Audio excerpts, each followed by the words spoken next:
This section is on hypothesis testing using p-values.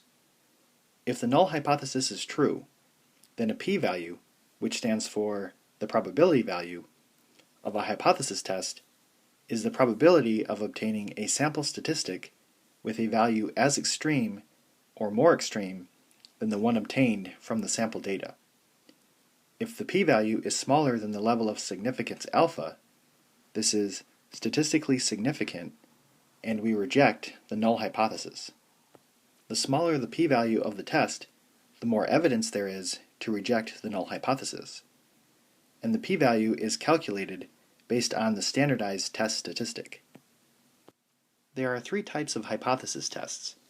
There's the left-tail test, the right-tail test, and the two-tail test. And we determine which type of test we use based on the alternative hypothesis. So we use the left-tail test when the alternative hypothesis uses a less than sign. So P is the area to the left of the standardized test statistic. We use the right-tail test when the alternative hypothesis uses a greater than sign, and P is the area to the right of the standardized test statistic. And finally, we use the two-tail test when the alternative hypothesis uses a not equal to sign.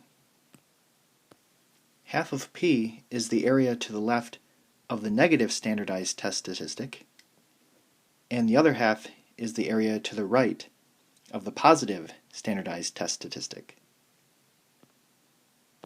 Finally, to make the decision, we need to compare the p-value with the level of significance alpha.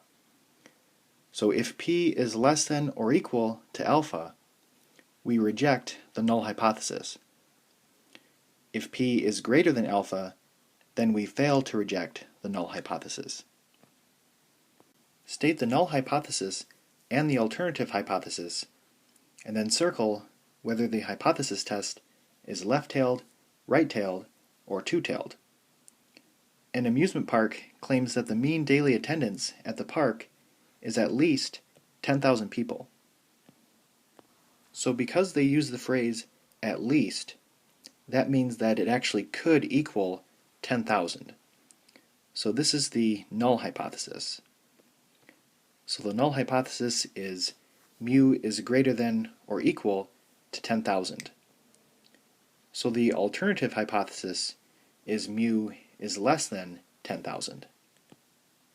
Now, what type of test it is based on the alternative hypothesis.